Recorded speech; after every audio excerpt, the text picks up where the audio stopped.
Y'all ready? Yeah. Let's go. Come on. Tiger Rag Radio is on the air. Let's crank this thing up. We're statewide, breaking down the latest happenings with LSU athletics. This is us. Hear from the coaches. We're put together a defense that puts us in a position to win the SEC. The players. Having fun and we working, baby. That's it, baby. The recruits. Show some passion and some heart. And those who cover the Fighting Tigers of LSU and the SEC. All those things are going to be there, which are important. It's 2 hours of nonstop LSU talk. What a privilege. I mean, you get to represent LSU. Tiger Rag Radio is brought to you by Cummins. Cummins creates power solutions that the world depends on. Helm Paint and Decorating. The paint experts of Louisiana. Louisiana Beef Industry Council. Max Home. And the East Baton Rouge Parish Library. Get ready to talk Tigers with producer Jackson Blackman and hosts Todd Horne, Jeff Palermo, and Glenn Guilbeau. They're players that are better people than they are players. This is Tiger Rag Radio, live from Super Chevy Dealers Studio. And good evening, everyone. Welcome to another edition of Tiger Rag Radio. This is Jeff Palermo, along with the executive editor for Tiger Rag Magazine, Todd Horne, the editor, Glenn Guilbeau, and we got a great show lined up for you as LSU is headed back to Omaha, 20th trip to the College World Series as the Tigers swept West Virginia in the Super Regional Series. We'll talk all about that and look ahead to what should be a long stay in Omaha for the LSU Tigers. Coming up in just a couple minutes, we're going to hear from LSU Hall of Famer Ben McDonald, who did a terrific job over the last couple of weekends, him and Dave Neal, breaking down all the action from the regional and Super Regionals in Baton Rouge. Also, we'll talk with Phil Elson. He is the voice of the Arkansas Razorbacks baseball team. LSU and Arkansas to meet Saturday night in Omaha in the opening round of the College World Series. The legendary Bill Franques, he'll join us as well in hour number 2. We'll talk with him about past trips to Omaha and what's it like to be there for every single one of them. And we'll get Bill's perspective on this 2025 team. We'll also talk about the landmark decision that was announced on Friday between the House and the NCAA.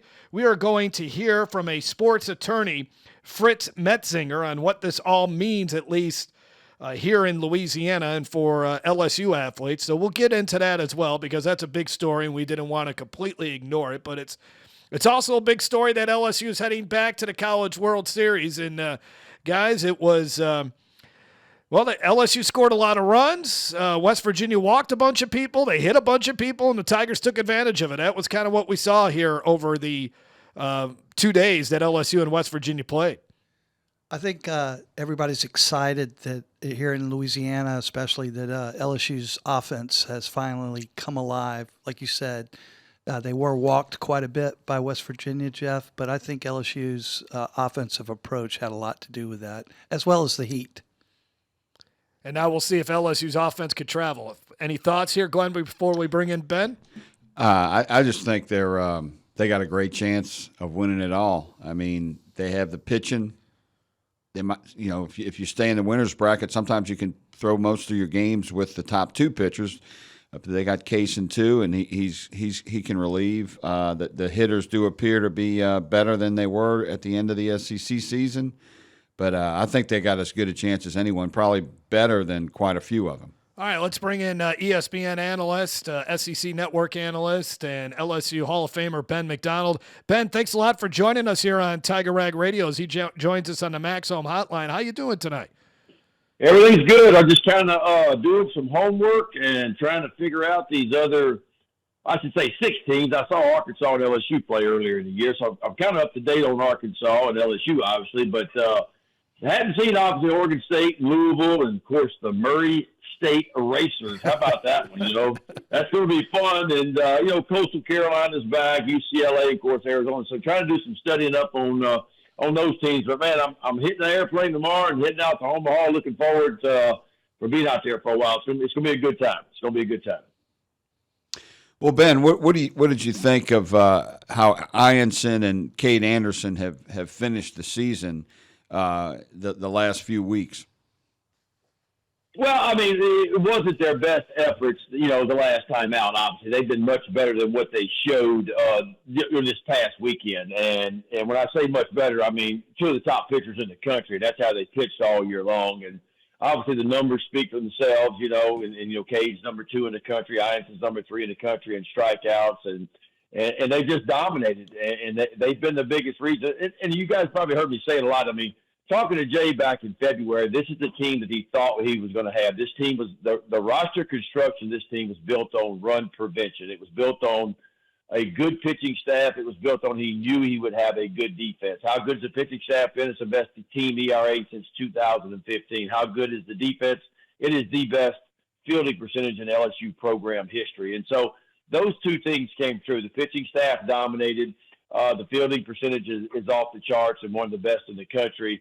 And then you hoped you got enough offense. And I heard you guys talking about that earlier. This offense did struggle. I mean, I think in the prior 11 games before regionals began, this offense was only averaging less than 5 runs per game. It was 4.8 runs per game. But then when regionals, picked up and postseason play got here, this offense picked up. It averaged 10 runs a game in the regionals and the super regionals combined. And so when this offense is clicking, I'm not worried about the pitching. I'm not worried about the defense that much. But when this offense is clicking, LSU is going to be hard to beat. They're going to be hard to beat. But having said that, I do think, I don't want to make LSU fans mad, but to me, Arkansas is the most complete team in the country. I said that when they came in town. LSU beat them twice. But I think when I look at Arkansas as a whole, they don't have any weaknesses at all. And their numbers and their stats, if you'll dive into it, they kind of speak for themselves where they are. They're pretty much in the top 15 in the country in just about every category you can be in. And so it's unfortunate LSU's got to play Arkansas right out of the chute. To me, those are the best 2 teams in Omaha. And unfortunately, after day 2, one of those teams are going to the losers bracket, going to have a tough road to hoe to get to the championship series. Yeah, Ben, Jay Johnson said today that he thought Arkansas was the most talented team in the country, and which is kind of surprising because I think a lot of people thought or think LSU is or definitely right up there. But he said that before they played Arkansas, too, and when they won 2 out of 3 and actually 10-run ruled them, too. But what makes Arkansas so strong? Well, I'll give you an idea on the comparison because I've been writing this down. So Arkansas's team batting average, 313, that's 15th best in the country. LSU 299, that's 47th best in the country. ERA, LSU is 9th best in the country. ERA, Arkansas is 10th best in the country, so right behind LSU. Home runs, LSU's got 101 of them, that's 18th in the country. Arkansas has 124 home runs, that is 4th best in the country and a program record. Fielding percentage, 981 for LSU. We talk a top 10, but Arkansas, 984. They're the second best fielding team in the entire country. Runs per game, LSU's 38th in the country. Runs per game, Arkansas's 15th in the country. So Arkansas has LSU beat just about in every stat you can think of other than ERA, and it's separated by less than 1/10 of a point in ERA. And so that's why I say when I talk about complete teams, Arkansas is probably the most complete team in the country when you combine everything they do. Now, what does all that mean? It means absolutely nothing when the game begins because if numbers meant something, Murray State wouldn't be in the College World Series right now. And so it's going to come down when Arkansas and LSU plays. It's going to come down to one big hit. It's going to come down to one big play made or not made. It's going to come down to one big pitch made or not pitched. That's how close these two teams are. Having said that, not to change the subject, I wish they would reseed these teams when they got to Omaha. I don't think it's fair that LSU and Arkansas played each other right away, and they're clearly the best 2 teams there. It's hands down they're the best 2 teams there. I think there needs to be a reseeding once you get to Omaha.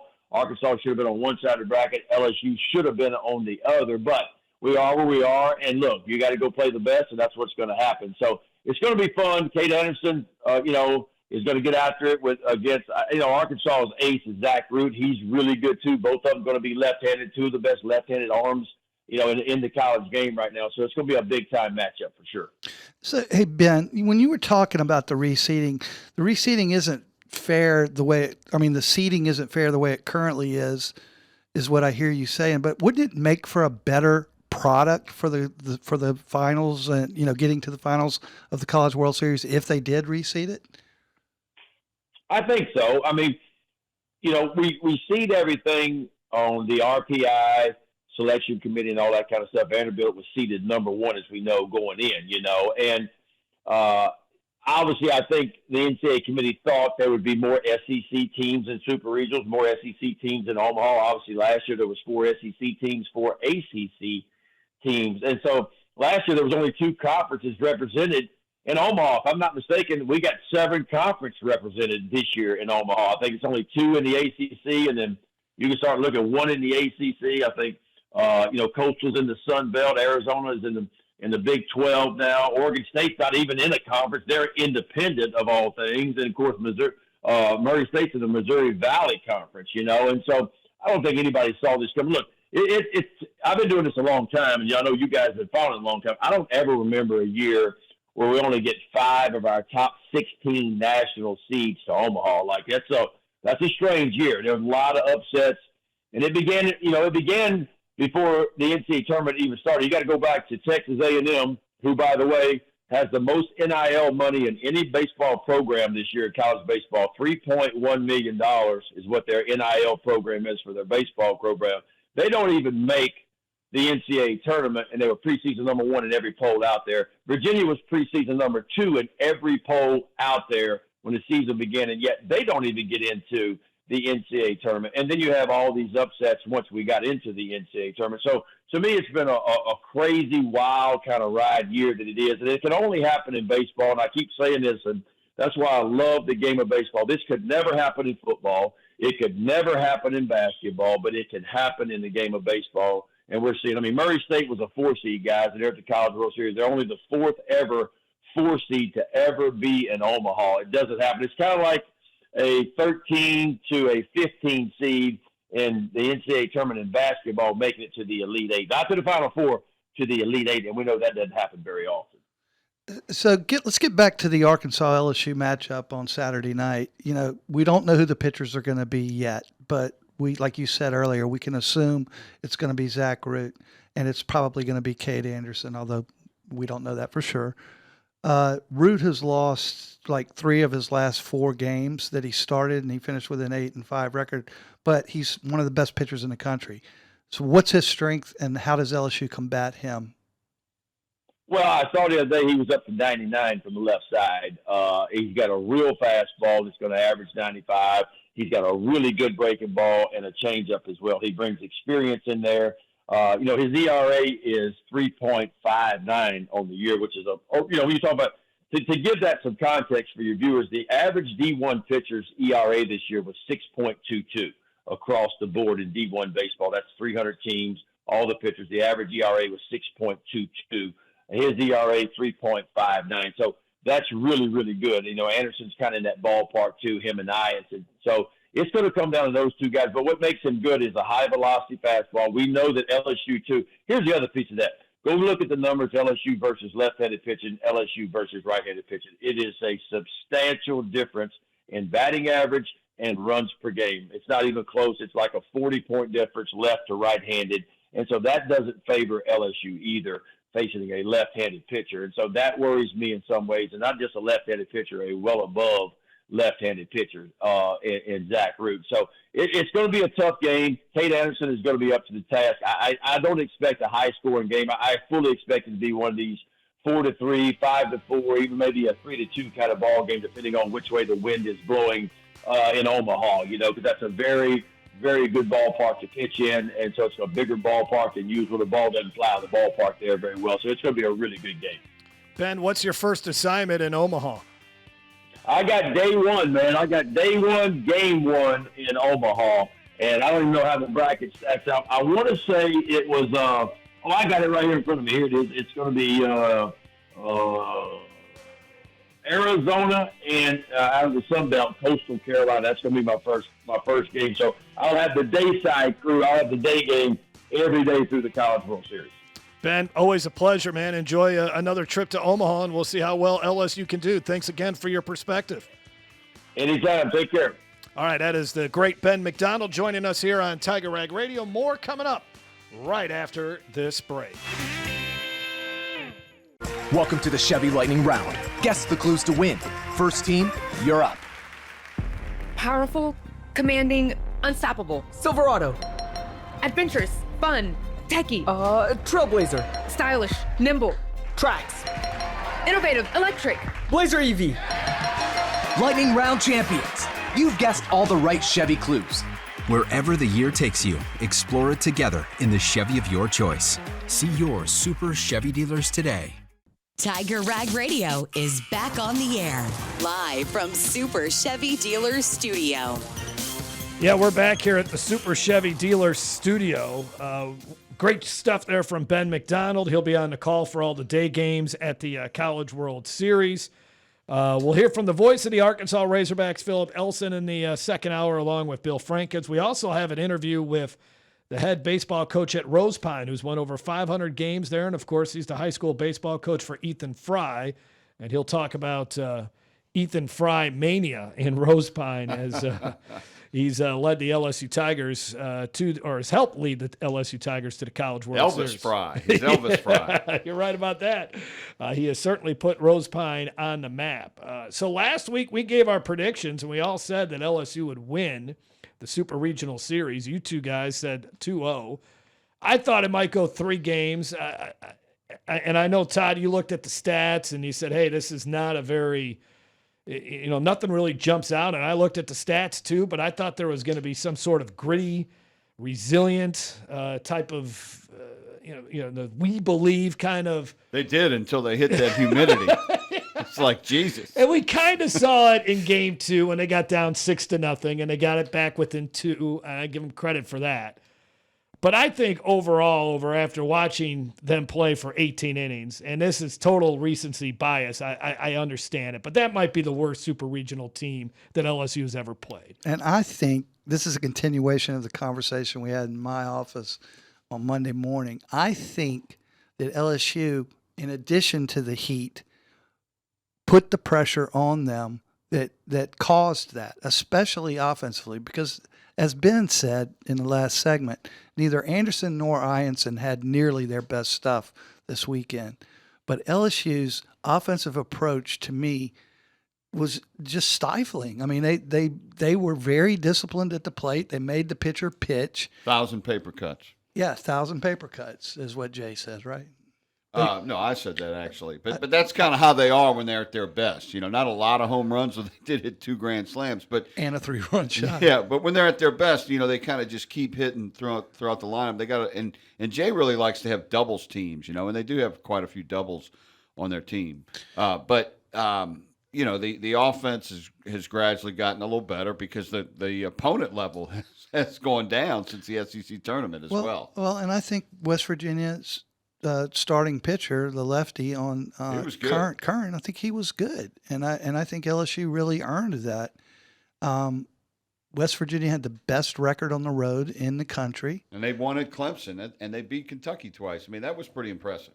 Yeah, so we're not piling up against you, but I think that I'm the one who originally said, like you said, that I didn't think West Virginia was all that good, but I do think they were better than I thought they were going to be. I don't know, 17 walks.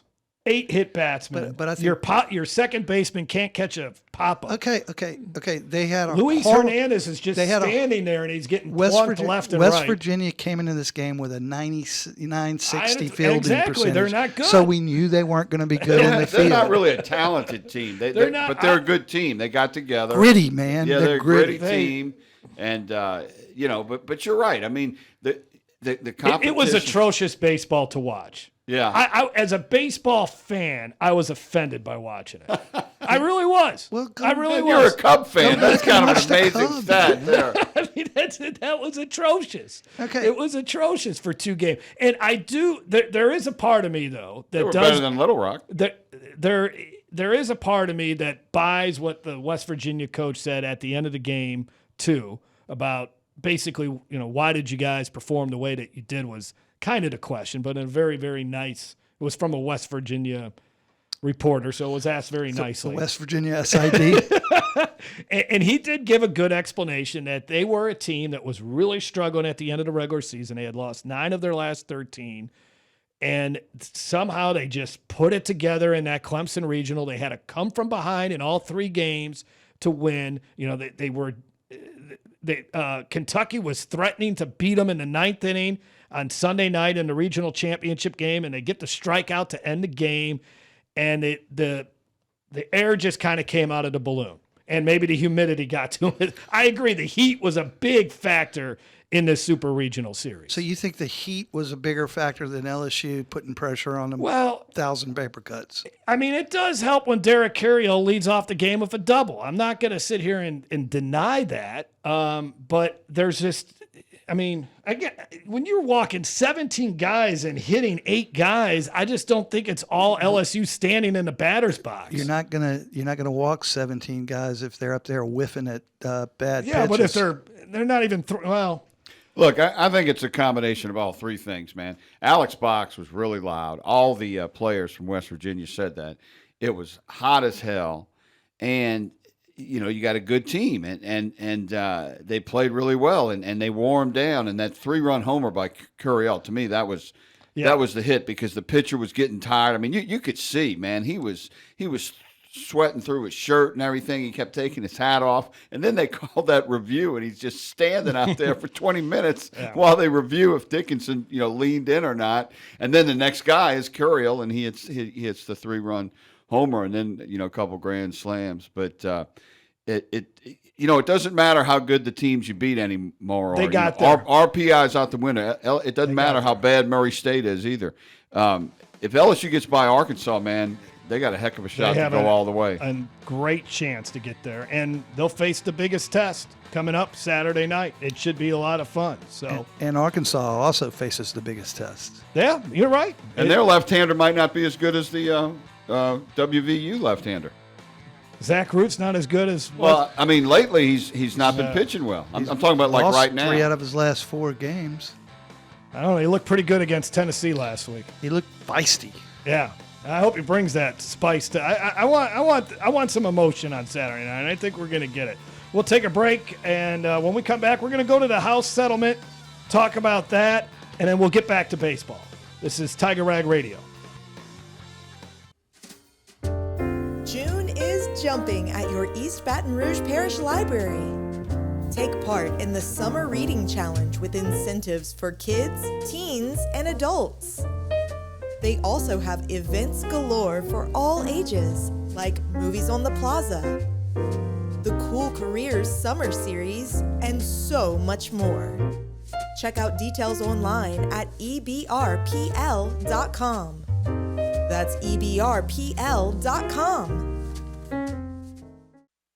You should call that radio station and let him have it. Good idea. 1-800-673-5555. I want to be under the bright lights.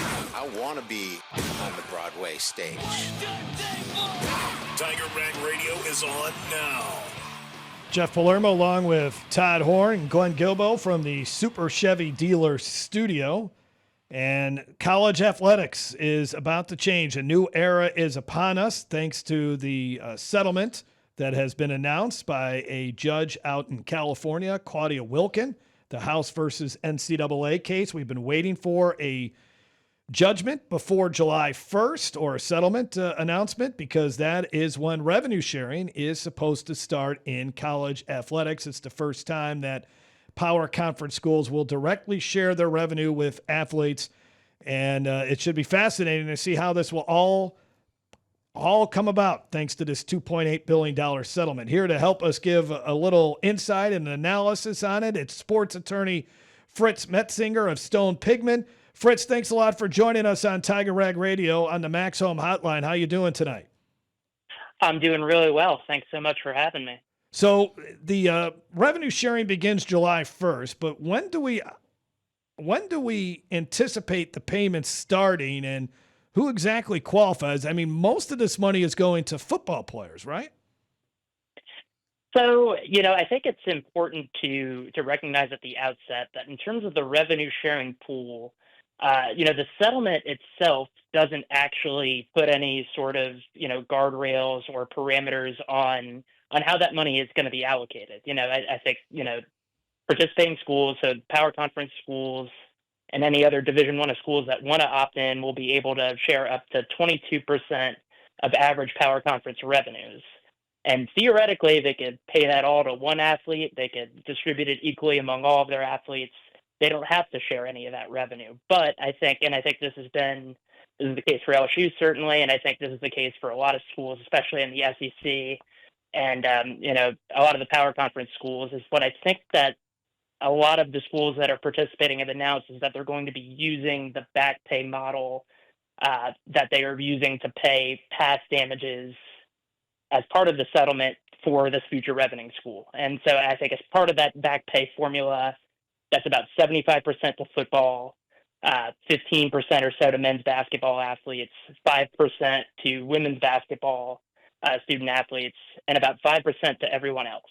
And so that is, I think it's widely reported that is the approach most of these schools are planning to take.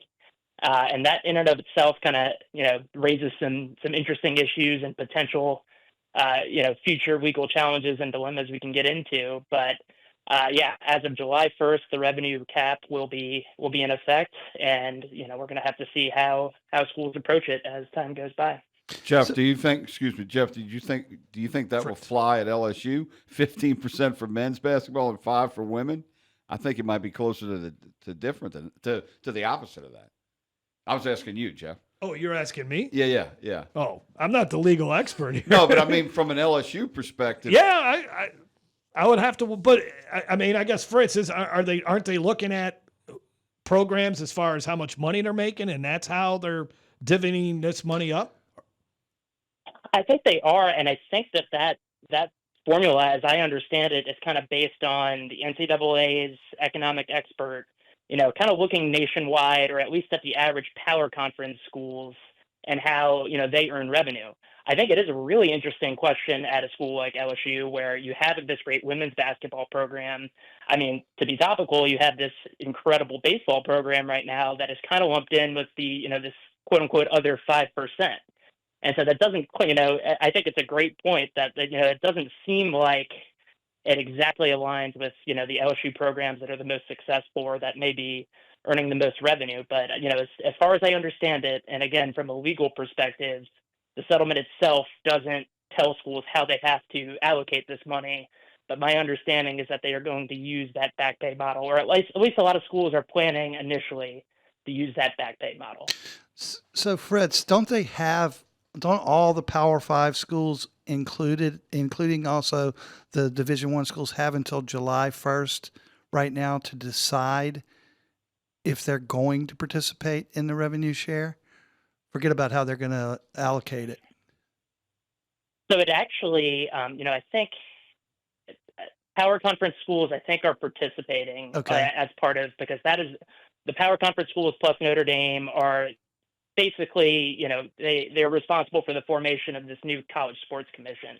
And the current deadline for other Division I schools to opt in is actually June 15th. June 15th. But they're thinking about moving that back. But that is absolutely right. I think NCAA President Charlotte Baker said today that they are in talks at least to move that back to July 1st. I would expect that to happen, but I don't think that is an official change as of now. Okay, so Frisk, let's take a couple steps back and give the broad stroke overview of what this is. Obviously, it ends amateurism in college sports because schools now, participating schools, like you said, the Power 5 and Notre Dame and any other school that opts to participate in it, is going to be able to pay their athletes directly. And we talked about allocating it to different sports. But you also mentioned this retro pay that most of the schools are basing their allocations on. What is the retro pay and why is that important? And where does that money come from? So this is basically a settlement with two prongs. And I think, what a lot of people have been discussing is kind of the future prospective revenue share part. But it also allows for about $2.8 billion in damages, and a chunk of that will go to the attorneys. But of those damages, about $2.57 billion will be paid to class members or student athletes, Division I student athletes who participated between 2016 and 2024. And, that is basically in recognition of the lawsuits that were being settled as part of the House settlement. There was a lawsuit for past NIL benefits for athletes who competed before 2021 and the Alston decision and these state laws legalized that. It's in recognition of student athletes who didn't get to benefit from the so-called Alston academic benefits. And it's in recognition of other athletes who kind of, were in between, who competed, a little bit before and after 2021. So that, that damages payment is going to go to athletes who, and I guess it's through September 2024. But any athletes who opted in as class members and, competed in that 8-year time frame will be eligible for those damages. And those damages, if I'm not mistaken, will be paid out over the next 10 years, correct, to those students? That is correct. And I think Charlie Baker also mentioned today that the NCAA is going to be putting a little bit more of that bill than originally reported to kind of take some of the burden off of the actual member schools. And so they're going to be drawing on funds that they've had stored and just gathering interest in order to do that, correct?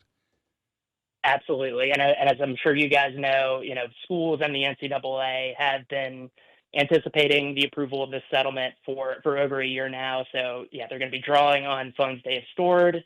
And, there have obviously been plans at athletic programs across the country for the approval of this settlement and the ultimate distribution of these damages. Now, we're talking about schools directly paying the athletes a part of that as a revenue share, but they're actually directly paying them. And this has nothing to do with NIL, this part, because NIL is separate.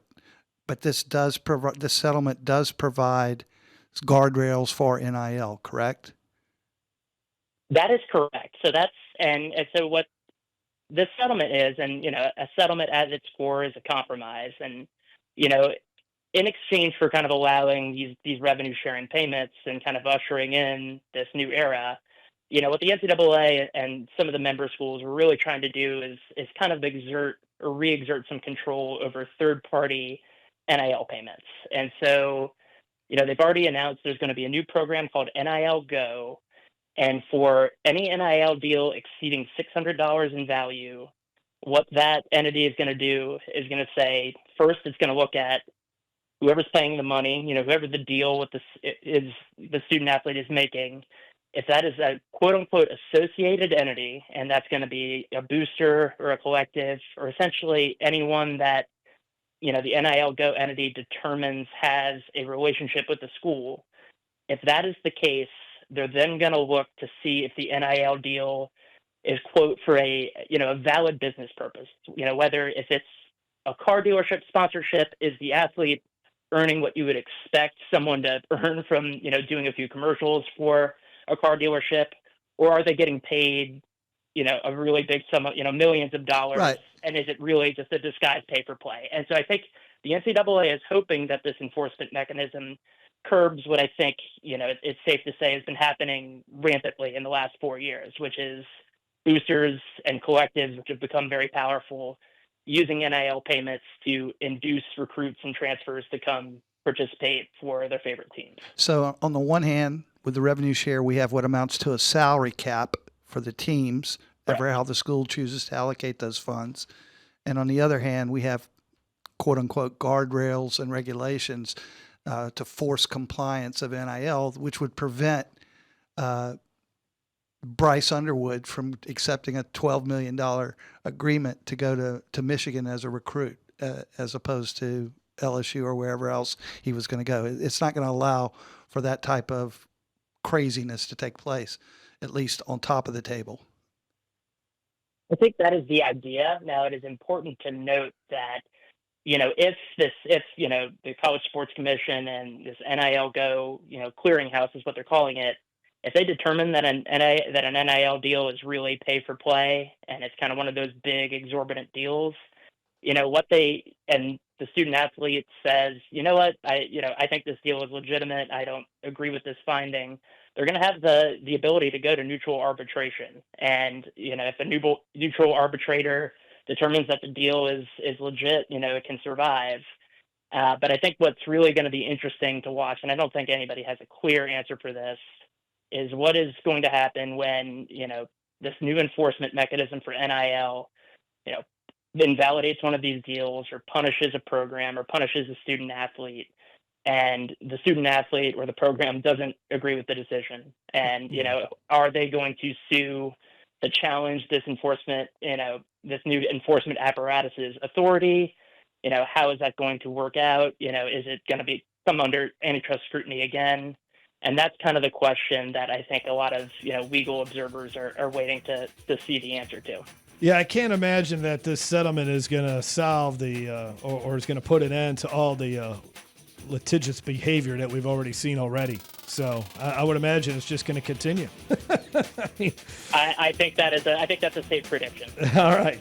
Well, we'll see how this goes, but it's a brave new world college athletics is entering into, and I think eventually you got to get to collective bargaining or some sort of collective bargaining agreement. As much as that may pain old school people and those that want to talk about college athletics being amateur, but I'm not sure how this can all happen without some sort of collective bargaining agreement. But that's a topic for another time. Fritz, thanks a lot for your time. We appreciate it.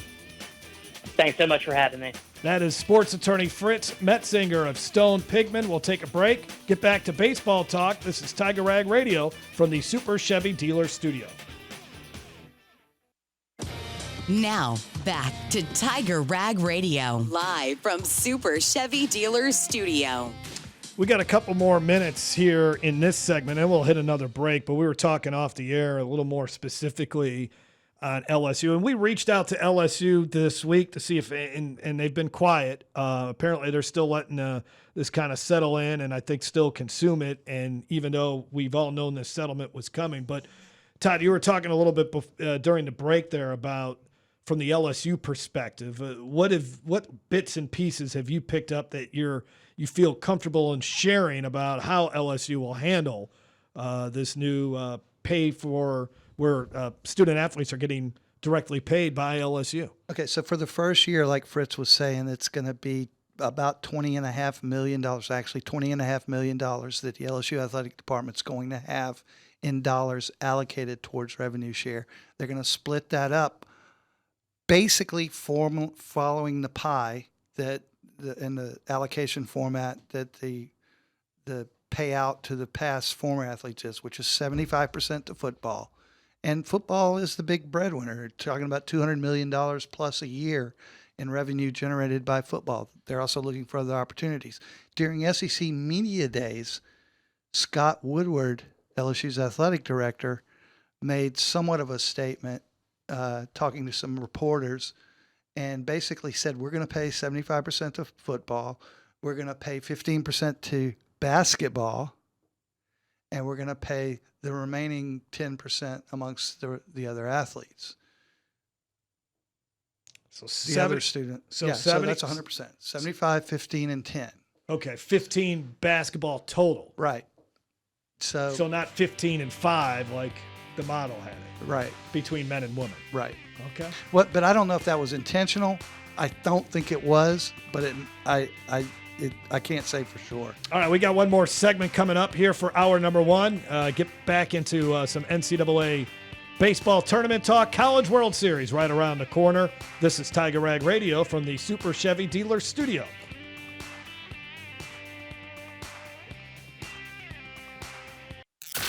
How you doing? This is Snoop Dogg. Tiger Rag Radio. Ladies and gentlemen, boys and girls, you are tuned in. Talk LSU sports, interviews, opinions, and your calls around the Tiger Nation. Baton Rouge was a life for me. Home with LSU Tigers. Now more Tiger Rag Radio. We love to score and get highlights and championships and play to win. Tiger Rag Radio. From the Super Chevy Dealer Studio, this is Tiger Rag Radio as we wrap up hour number one. We keep having good conversations off the mic. Because they're more colorful and less. So I want to stay on the one more little segment here on the House settlement, because we were just talking about NIL and how NIL will be different. We all know there's going to be Deloitte now that it's going to have to, as Fritz pointed out, any NIL deal over $600 goes through a clearinghouse to see if it's legit. Will players under this new system actually end up making less money? So I don't think that you can say yes or no, but what you can say absolutely is the intent of this is to control the dollars. The university is now in control of NIL, whereas last year they were not in control of NIL. So there is business A that has been just giving out all these NIL deals to players, and they say all you got to do is post on social media one time a week how much you love us. And you're getting $1 million. I'm just throwing this out there. If Deloitte is legitimate, if this is legitimate, there's no way they can approve that. There's no way that they can approve that. And then that student athlete, as Fritz was saying earlier, can turn around and say, that's wrong, and I'm going to sue you. Okay? And this is what's going to happen. I'll tell you what else is going to happen. All right? And I'm not being, in the old days, when I played, players used to get money directly into their bank accounts, or they would have access directly to bank accounts. It was called under the table. All right, and it wasn't to me. And it was a better system. And that's what they've done. They've gone back to that, basically. There's going to be under-the-table deals now. Well, right, because, Jeff, you're asking, will an athlete make more or less money now that the schools are more involved and have some guardrails, okay? Well, I think that's going to depend on the school. I think Miami's going to say, the hell with these guardrails, and then other schools might not. Well, I cannot wait until, LSU plays, Florida week 3, right? Something like that. First SEC, that's the SEC home. I can't wait till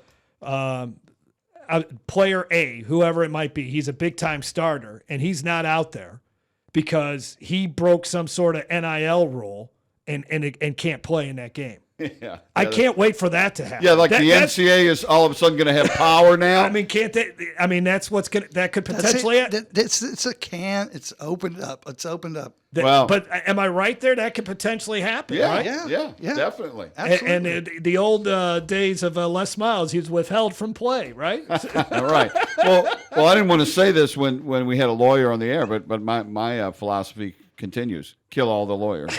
Oh, man. Sorry, Fritz, if you're still listening. So, this, and I heard a little snippet of what Brian Kelly said.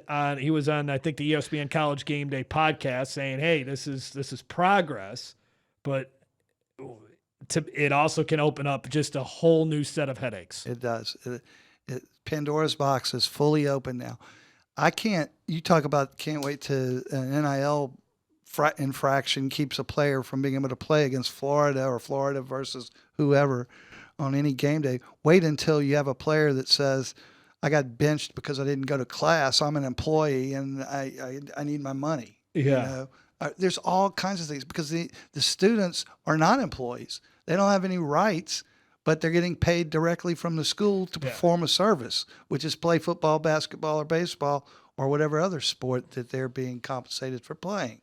It doesn't make sense. And it's a step in the right direction in the sense that the schools can now control NIL more than they could I think before. it looks good on paper to some, but the realities of it are just open up way too many other issues. All right, that does it for hour number 1. No more house settlement. We got all of July and August to digest this thing. I'm going to sue you if you don't let me talk about the house settlement. We'll be back. Philip Ellison, the voice of the Razorbacks, will join us on Tiger Rag Radio from the Super Chevy Dealer Studio. Y'all ready?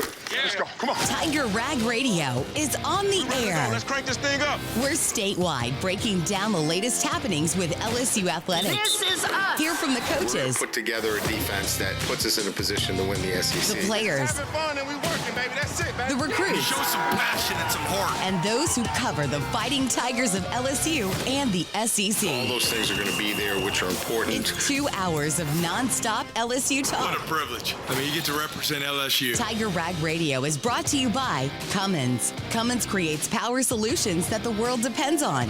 Helm Paint and Decorating. The paint experts of Louisiana. Louisiana Beef Industry Council. Max Home. And the East Baton Rouge Parish Library.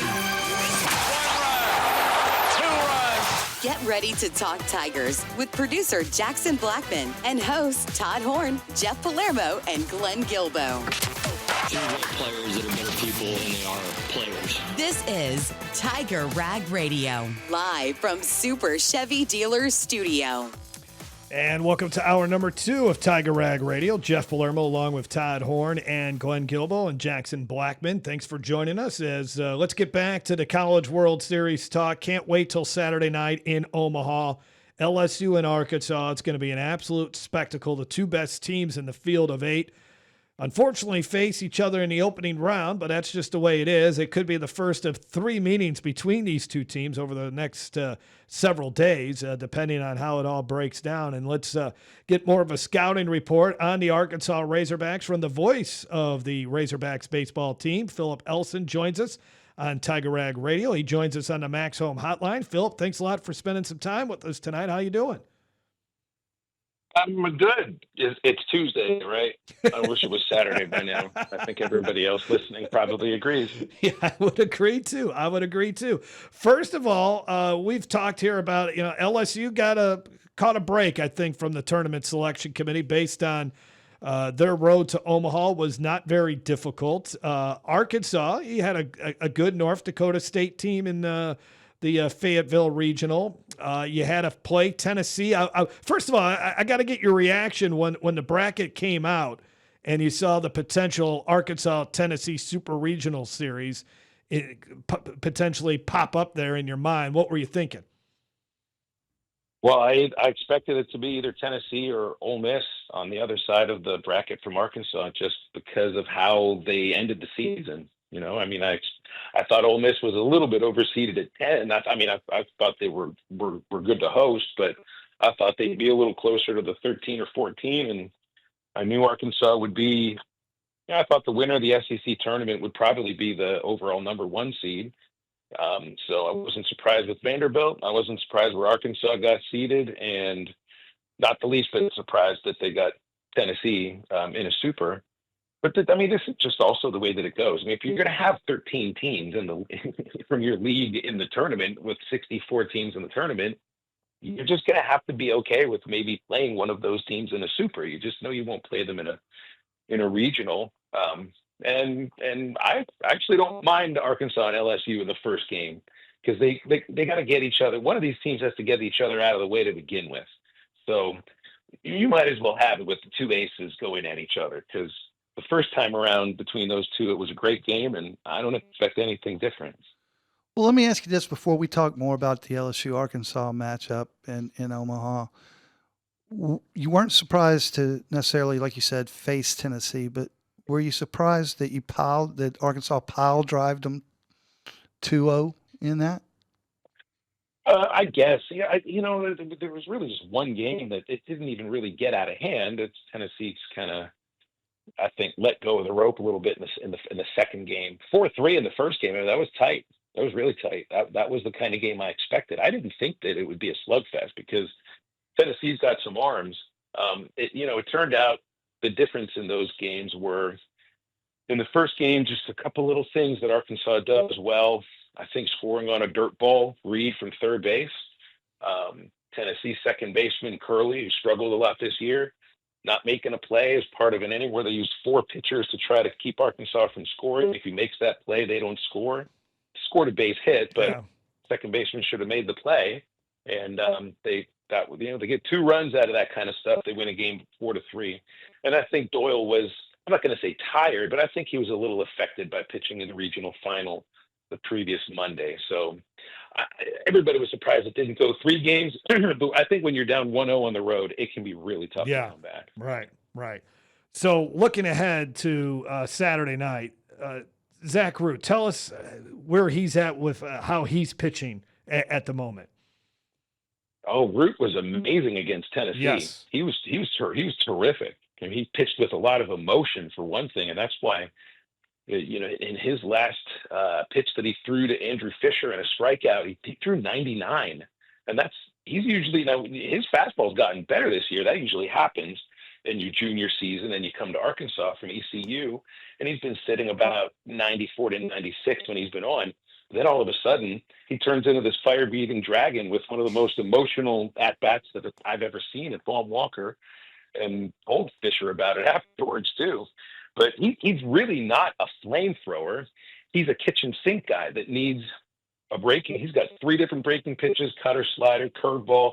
He can locate them all, got a good changeup, has a real feel for pitching, and he did well against LSU the first time around. He's a lot of fun to watch. He's got a little bit of a funky hitch in his delivery. I think he's more of an old-fashioned left-hander, not like we think like a soft tosser, just a guy that's got a lot in his arsenal and looks like he might be a little bit off kilter like most lefties are. Phil, do you think Zach Root, and Zach Root, by the way, when he pitched at LSU, against LSU, 6 innings, 5 hits, 2 runs, 6 strikeouts, no walks. He left the game ahead 3-2. LSU came back and won an extra innings. Gabe Gonke got the loss. I'm pronouncing that name wrong, but Gackle. Okay. Oh, Gackle. Yes. Sorry. Bad. Do you think Zach Root is the best left-hander or one of the top 2 or 3 in the SEC? Yeah, I mean, he made all SEC first team. I think there's a reason for that. He pitched really well against Vanderbilt. He pitched really well against LSU. He was terrific against Tennessee this last time. I mean, he's been good against some of the tougher lineups in the SEC, including Texas when they came in as number 1 and Arkansas swept them. He is one of the best left-handers in the league. And he's not Kate Anderson. Kate Anderson is a first-round guy probably, and I think Root has certainly moved up the draft boards. But that also doesn't mean that he can't match Anderson pitch for pitch. Like he did the first time around. He gives you problems, especially because he can change speeds. The key for Root, as I think it is for a lot of pitchers, but certainly for him, if he gets a breaking pitch over early and he's locating his fastball, and those are strengths of his, it can be a tough night for an opponent. Mm-hmm. Phil, talk about this Arkansas team offensively. And for years, we've seen a lot of good Arkansas teams. What is it, 8 years in a row now, 40-plus wins for Dave Van Horn there? I think that's the number if I'm correct. I mean, they've just been so consistent, but they've been so much better at the plate this season. If you could kind of go, how did they become so good offensively this year? What obviously the transfer portal helps. I'm sure certain guys developed. Give us a sense of how it all came together. Well, yeah, I mean, it's all those factors. You know, this is the same with LSU too. You guys are not just a team made up of incoming freshman recruits that grew, and you're not made up of all transfers. It's the same with the Razorbacks.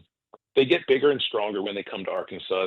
They really do have a great strength program. I would think most SEC teams do, but you know, you get a guy like Charles Davalon that as a freshman was maybe a little scrawny at Florida Gulf Coast. He's not scrawny now. I mean, that's a freshman turning into a sophomore and kind of blossoming.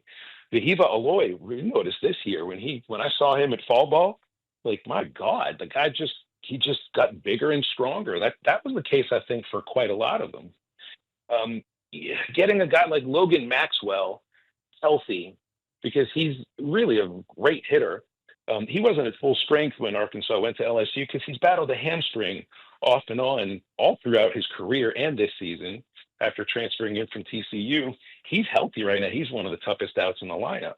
It's a really long lineup, and there have been guys who have gotten better as the season's gone on, but they definitely focused on getting bigger, stronger, and just more powerful. And I also think there's a little more of a change in the approach. I don't know if I can put my finger on exactly what it is, but they don't chase as much as we've seen some other teams that I think put some pressure on themselves to produce. I think there's a lot of trust in this lineup, and I think that shows itself in the at-bats that they take. Phil, what was the reaction of the Arkansas Nation and some of the media members when they saw the score, Arkansas Little Rock 10, LSU 4, last week, 2 weeks ago? I mean, all right, so when I started doing, I came from minor league baseball. I did 18 years of minor league baseball, 14 with the Travelers, the team in Little Rock. While I was there, I started doing college sports at UALR. I was their women's basketball announcer for 8 years, and I still live in Little Rock, so I'm still a Trojans fan. So I had my Trojans. I was on my couch that game watching because we'd already gotten through, and I had my Trojan gear on. I still have a hat. I still go to basketball games every once in a while. We were all Trojans fans. But, you know, that's the thing. Everybody was, except for anybody inside the state of Louisiana. Yeah. Just like yesterday. Well, it's just like yesterday. Everybody was a Murray State fan. Right. Not like Duke is some big bad baseball team. They're good, but I love this year's tournament. This is so cool. Like, all right, whatever. The SEC got 13 in. We still get the most into the College World Series, which is no surprise. But in an era where nobody cares about mid-major football, mid-major basketball made barely a dent in the March Madness this year, both in terms of men's and women's. This might be all they have left. Yeah, I think that's fantastic. Right. This is a great tournament. This is the best tournament in college sports. Yeah, I agree. I agree. I think March Madness has gotten very stale, and I think anybody, and I'm more of a baseball fan than a basketball fan, so that's part of it for me. But it's fascinating to watch how this all develops. And where will Angel Cano end up? Will he go to Arkansas, Phil, or Angel Cano? How you pronounce it? But yeah, man, he put on a show here. Yeah. He did, and we were rooting on because Evan Lee, one of the assistant coaches, came up as a Razorback, as a two-way guy. So, and he's from around Central Arkansas. Bryant is right by Little Rock. That's where Evan's from. Blaine Knight was from there. Mm-hmm. Will McIntyre's from there. They've got a big baseball deal there. I got one more question here for you, Phil, and then we'll let you go. How much does 2018 still hang over this program and nearly winning that first national championship? I hated that to happen to Coach Van Horn, man. Well, I mean, I guess just because that the fact that goes along with the conversation is proof that it does hang around. I mean, that's just how it is.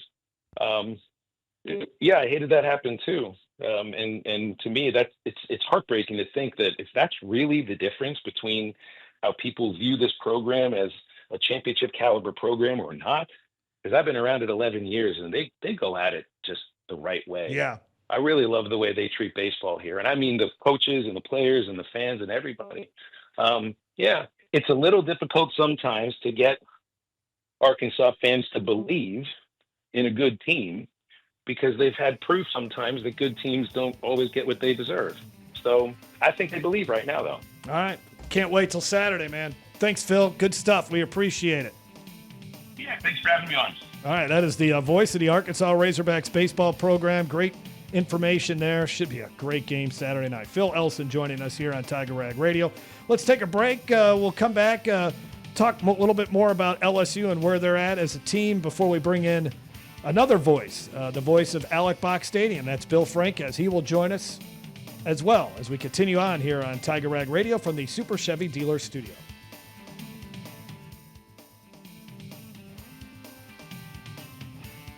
Welcome to the Chevy Lightning Round. Guess the clues to win. First team, you're up.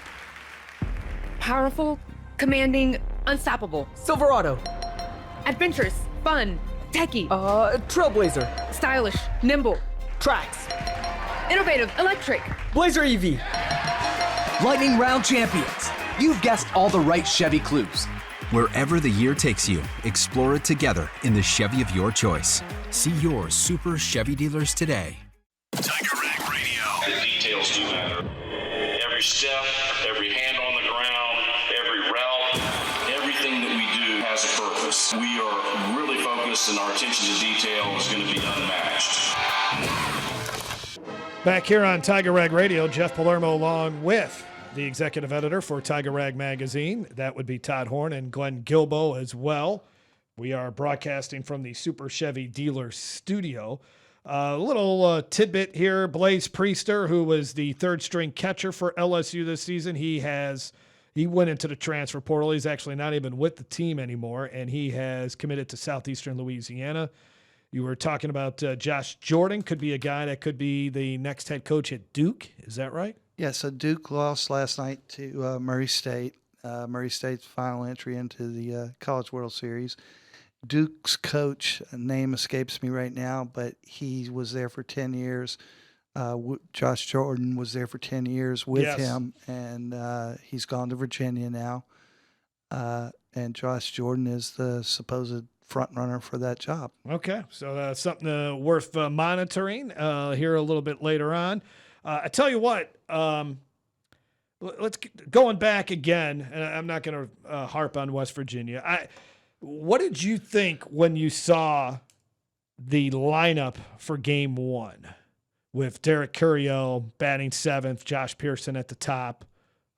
We knew it was going to be right because Jay had shuffled up the lineup going into that final game against Little Rock. He dropped he dropped Bear Jones down. He moved Ethan Frey. So we were wondering what he was going to do. What was your reaction when you saw that? Well, I trusted Jay because of what had happened before, but I have to admit that I questioned putting Curiel that low. I mean, I could have seen him going as low as 5, maybe even to 3. Yeah. But 7 to me was just too far down initially, but obviously it worked. Right. So Jay was right again. Yeah, he was. I when I saw him do it against Texas A&M, when he took Curiel off, that aggravated me because I'm like, look, he's the best leadoff hitter in the country, or one of the best leadoff hitters in the country. And just because you're scuffling, you don't take him out of there. But I thought this was a good move because I've seen enough here with Curiel against left-handed pitchers, and we were talking about this before. You can't get the lefty-righty splits. No one provides those statistics. So, but the human eye, I've seen enough of Curiel's at-bats. He has struggled against left-handed hitters or left-handed pitchers. And so it made sense to me to do that.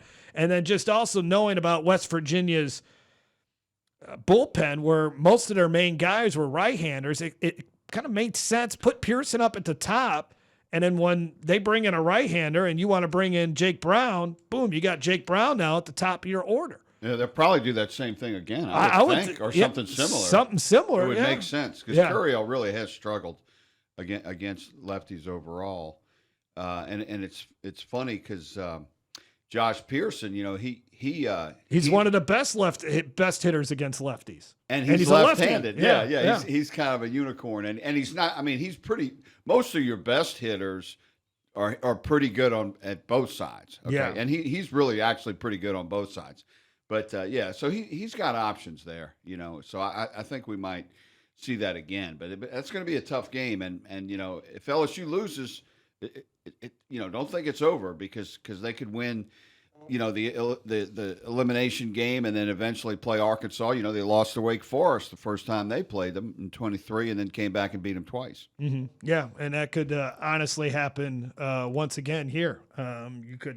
You'll end up just like LSU played Wake Forest 3 times. LSU and Arkansas could meet up here Okay, so going into the Saturday night game, just the Saturday night game, who has the advantage in your guys' opinion? I mean, you're talking about 2 great left-handed pitchers. I mean, it's a coin flip. I mean, the last game, neither of them got the decision. They both pitched very well, and the bullpen went into it as it went into extra innings. LSU was at home. I mean, I really think it's a toss-up. The thing that, I think it's a toss-up too. I think Ben McDonald explained it or analyzed it very well. It's going to be who gets the big hit, who makes the big play, who gets the big pitch at the key moments, and is going to win this game.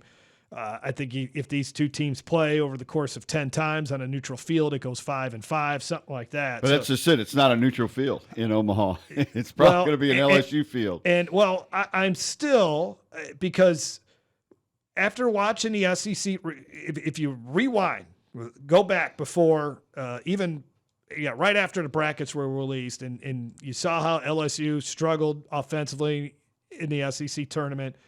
They didn't really, even against South Carolina, we've seen it really since conference play has started. On the road, they are not the same team offensively. And I felt, okay, they're going to get back in the box, they're going to get in their groove, and they're going to find it. And now the Stephen Milam, what he's been doing has been very impressive. And if that can carry over, that can really help. But I think it's worth the conversation again is how will this team be away from the box offensively? Now, pitching will have a big part of it, but well, let me ask you this: will Tanner Reeves start at third base on Saturday night? No, Michael Braswell will, because they're going up against the lefty.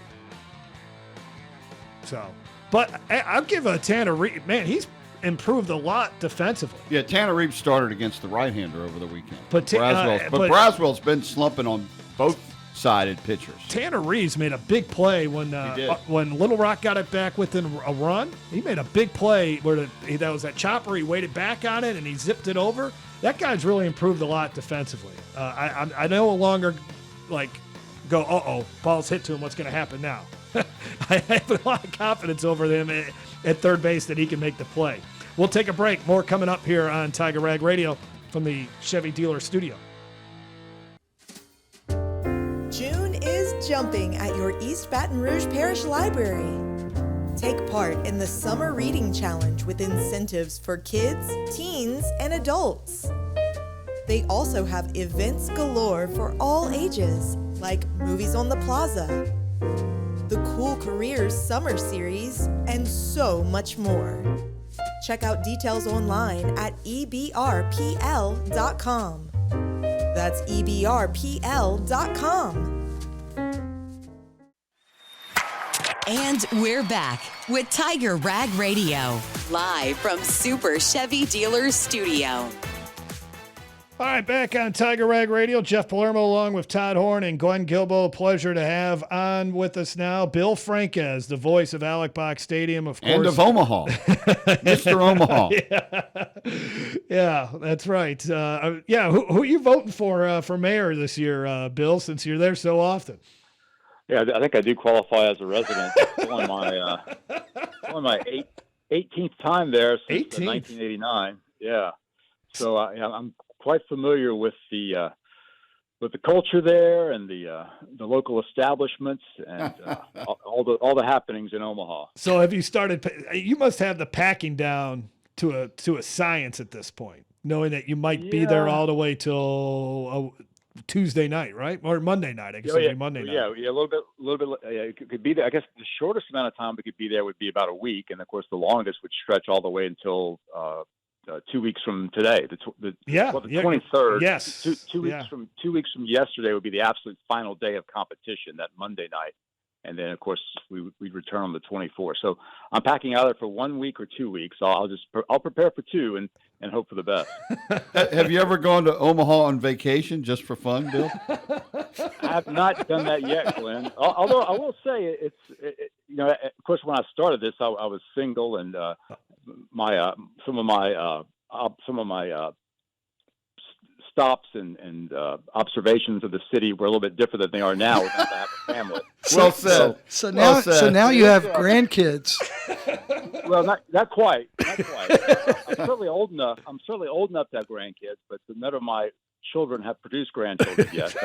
That may come one day. But anyway, my perspective on the city has changed quite a bit from that of a 20-something to that of I'll say late 50, early 60-something who is has a much different perspective on these different locations. But it's what I want to say is it's a very family-friendly city. It's a great city, especially the old market area and the downtown area where the stadium is located and where all the teams stay. I mean, we found it to be a great place. I mean, if we didn't have to be there for baseball, maybe we would consider it for a vacation because it is a very family-friendly city, and the city does a marvelous job in hosting this event every year. So, Bill, you've been, like you said, this is your 18th College World Series in Omaha. But I have a question for you. But before I ask you that question, we were talking earlier. Is there anybody associated with the baseball team on the staff anywhere that has been to all 20 that you're aware of? Will have been all 20? I'm not aware of it. Skip, of course, Skip has been there for most of them as well, starting in 1986. I don't know that he attended all of them in Coach Maneri's final couple of appearances. Yeah, I think he missed one or two. Yeah, he may have missed a couple, but of course Skip's been part of the LSU community, obviously, for all 20 of these appearances. 11 as a coach himself, and then of course he was the AD for Paul Maneri, for Smoke Laval's 2 appearances, and for Paul Maneri's first appearance, and then afterwards, of course, as an AD emeritus and someone who's always been very close to the program during Paul's tenure and during Dave's tenure, obviously. So I guess Skip would be the only other one, and then also Virginia Robertson, who's been the secretary and office manager for LSU baseball since 1993. She comes pretty close too. So she's been around almost as long as I have. So I'd say Skip, myself, and Virginia are a part of that sort of exclusive community who've been around LSU baseball the entire time. And Scooter, don't forget Scooter. He's right up there. He's in the top 5. Scooter Hobbs. Well, Scooter goes back to the 70s, really, doesn't he, Glenn? He was part of the very first team to play in a regional at LSU. Yeah, he was. Right? Yeah. He was. But his first Omaha trip was actually 1990. He went because of Chad OJ. Okay. He was just there for Chad OJ, and then he kept going after that. So Bill, go ahead, Bill. No, he's done. Okay. So the question is, in all your experience with Omaha, Omaha really has a certain fondness for LSU, and I don't think it's overstated or over-exaggerated in any way. Why is that? I mean, why do they favor LSU so much? Like years when LSU is not there, they literally, mourn the fact that LSU is not there. Why? And there are teams that have been as much since LSU started going, so it is kind of unique. I think just the enthusiasm and the number of people that LSU brings or attracts to Omaha, obviously that excites the Omaha Chamber of Commerce. It excites the hotel owners and the restaurant owners and the bar owners and all the business people in the city are welcoming to LSU because of the sheer passion that LSU people have for college baseball. And it started back in those first 2 appearances in 86 and 87 with Skip Bertman. And I think it really elevated beginning in the early 90s, and certainly after that first title in 91, and throughout the 90s. And LSU was such a fixture there that I think the fans in Omaha really are adopted as part of their community, the LSU faithful, because as you know, LSU people are so welcoming and so friendly and so personable, and they bring a lot of energy to the event and to the city. So I think those are some of the primary reasons why that Omaha finds LSU such an attractive program and team, because of the passion and the energy that the fans bring. Sort of like Tennessee fans. Yeah. I'd say not in that way. I'd say much more positive. Much more positive. Bill, you're going to get some nasty emails, so look out. Oh, God. All right, Bill, what's your favorite 1 or 2 steakhouses all time of your trips to Omaha? Well, Glenn, I don't think it's there anymore, but back in the day, Skip's favorite spot, we used to go to a place called Anthony's Steakhouse. Yes, huge cow on the roof, man. Yes, the cow on the roof. That's right. I think Anthony's has closed. So next in line is another place which goes back in the old days and is still there, called the Drover. Yes. The Drover is located right next to the Whiskey Steak. Yes. Yeah, Whiskey Steak at the Drover. It's located right next to the old hotel we used to stay in back then in the late 80s and throughout the 90s. It was an Embassy Suites back then. I'm not sure what it might be a DoubleTree now, but back then, the Embassy Suites was LSU's annual headquarters in Omaha when the teams were allowed to book their own hotel rooms. Now the NCAA does it for us. But back then, staying at that old Embassy Suites on 72nd Street, the Drover was right next door. Just fantastic food. So I'd have to rank the Drover up there as well. Now, we'll say one year we went to a place called Gorat's. Gorat's is kind of a local Omaha establishment that is favored by none other than Warren Buffett. Warren Buffett, of course, is an Omaha native, and Warren listed Gorat's as one of his favorite places. So we tried it out as well. But I'd have to rank the Drover as number 1 right now. All right, Bill, I know we're running out of time, so I've got to ask you this before we let you go. And thanks so much for joining us. But of course, you've got so much experience with this baseball team through the years, so much experience going to Omaha. I'm sure you've developed an extra sensitivity to what's going to happen. So just go ahead and tell us what's going to happen this week in Omaha. I think, of course, like most people, I wish there was some way that the tournament could be reseeded after the Super Regionals. I mean, obviously I'm biased, but I feel like the 2 best teams in the tournament are meeting in the first round, LSU and Arkansas. And that's no disrespect to any of those other teams. Certainly any of the 8 are capable of winning the national championship, because we all know the nature of college baseball. We've seen teams like Little Rock push LSU to the brink. We've seen teams like Stony Brook advance. We've seen teams like Coastal Carolina win the national championship in past years. So, no, I certainly am looking forward to this variety and the unique quality of a lot of the teams. But hopefully the Tigers will get that first victory over Arkansas and can advance forward. All right, Bill, give us a good night, boys and girls, like you do at the stadium, Bill. Ladies and gentlemen, boys and girls, please buckle up and drive safely home when you leave the campus. Thank you and good night. Good. Very good, Bill. All right. Enjoy Omaha once again for the 18th time. Bill Franques. Yes, sir. When we come back. Thank you, Bill. Thanks, Bill. When we come back, the head baseball coach over at Rosepine, Jeff Smith, who taught Ethan Frey everything he knows. We'll hear from him when we come back. This is Tiger Rag Radio from the Super Chevy Dealer Studio. Tiger Rag Radio. The details do matter. Every step, every hand on the ground, every route, everything that we do has a purpose. We are really focused, and our attention to detail is going to be unmatched. Jeff Palermo back inside the Super Chevy Dealer Studio. You're listening to Tiger Rag Radio. Had a chance to talk with the head baseball coach over at Rosepine, Jeff Smith. That's where Ethan Frey is from. Here's our conversation. Talking with the head baseball coach at Rosepine, and you've been there how many years, Coach? 27. 27. And how long have you known Ethan Frey? Ethan kind of showed up here when I think he was around 4 or 5 years old. Family's military.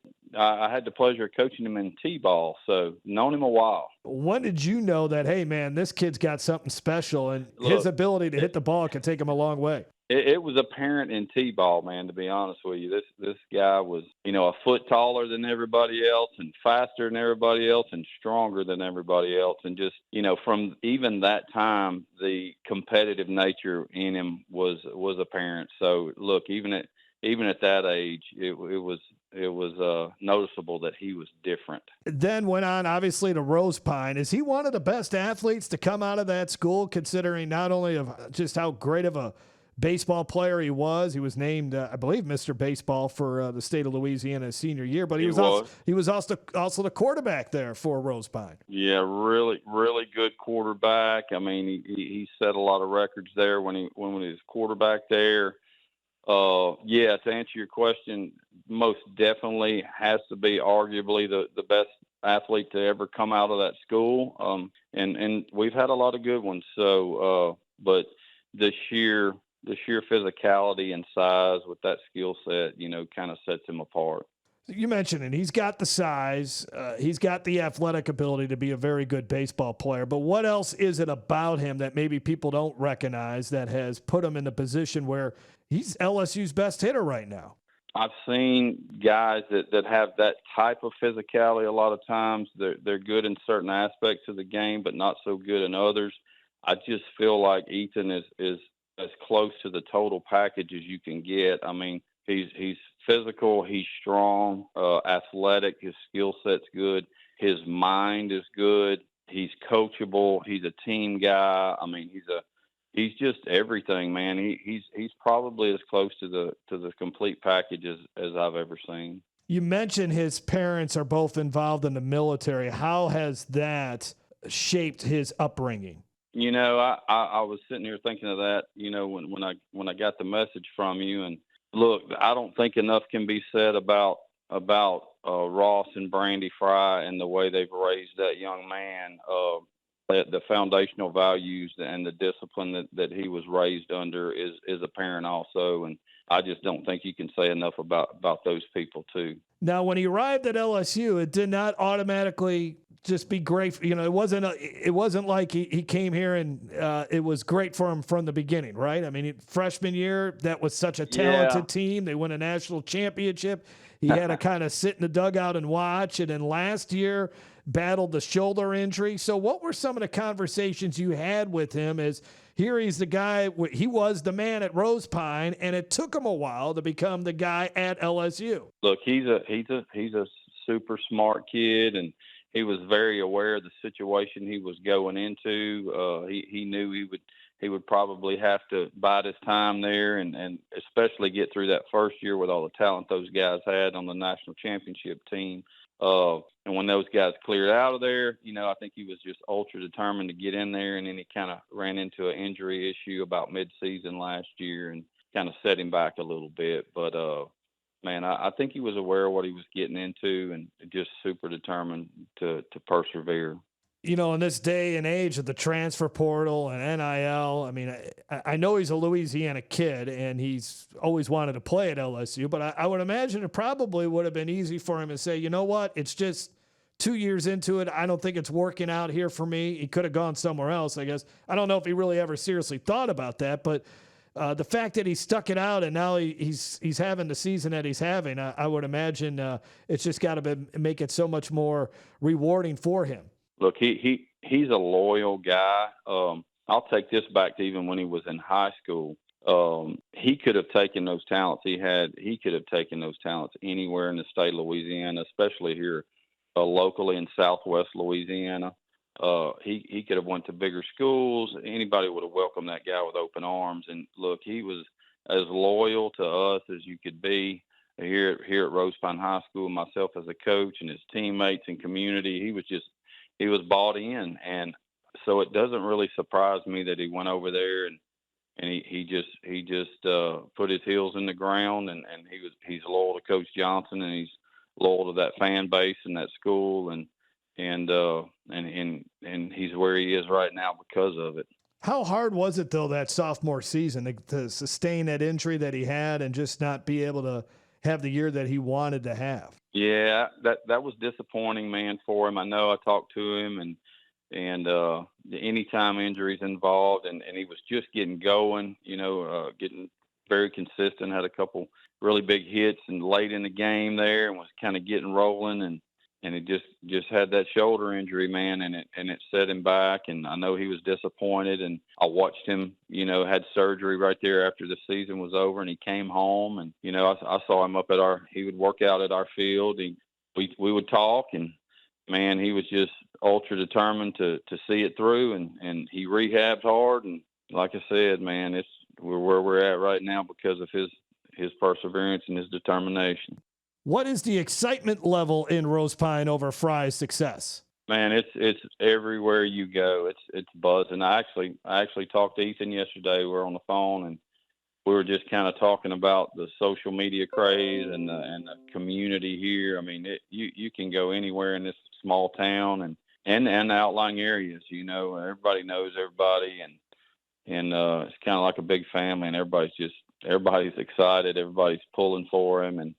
Hey, this guy's putting us on the national stage, man. I know he may have a decision to make. Could get drafted fairly high, or he might want to come back for his senior season at LSU. Yeah, it's a business now, and I'm sure the Tigers there are going to have to make a move to keep him. So it'll be interesting to see how that plays out and see where he lands in the draft and what LSU comes up with to kind of keep him. So I'm very interested in that situation. That is Jeff Smith, the head baseball coach at Rosepine, where Ethan Frey is from. We'll have one more segment to go. This is Tiger Rag Radio from the Super Chevy Dealer Studio. Now more Tiger Rag Radio, live from Super Chevy Dealer Studio. Back here on Tiger Rag Radio as we wrap things up.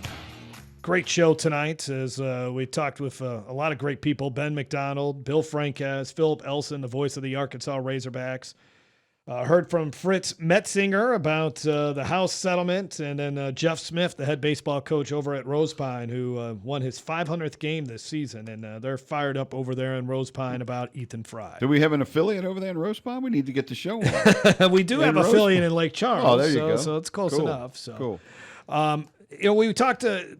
Before we wrap up here, how about the pitching? And I mean, obviously, a lot of the focus has been on Ianson and Cade Anderson, but guys like Cooper Williams, the way Chase Shores has really stabilized the pen. This is about as deep as an LSU pitching staff that I can remember. It might be the deepest I've ever seen. And that's what I think so too. And I think they're coming into their own just at the right time. And I think that's going to benefit them in Omaha big time. Yeah. And I mean, they do have a lot of pitchers, but you can't depend on many of them in the bullpen until, Cooper's starting to look good. Chase Chase is starting to do okay.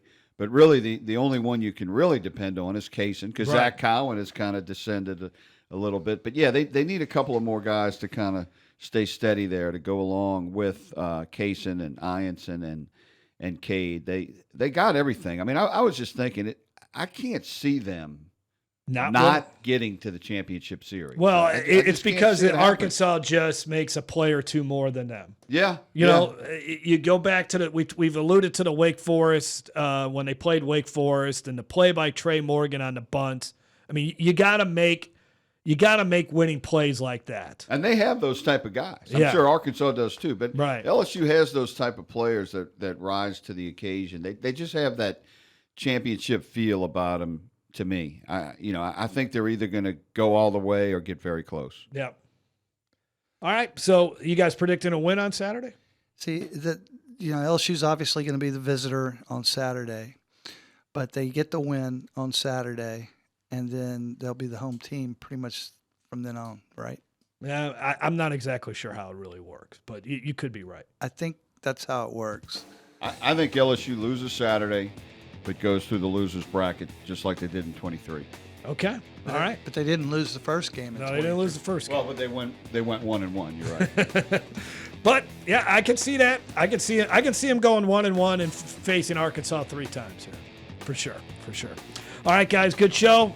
Glenn, be safe in Omaha. You and Bill, keep it down over there. And that's right. Tiger Rag will be in Omaha for the duration. All right. Thanks to Todd Horne. That does it for Tiger Rag Radio.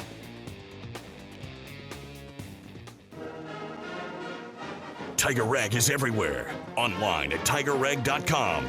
Like us on Facebook at Facebook.com/TigerRagMagazine. Or follow us on Twitter at Tiger_Rag.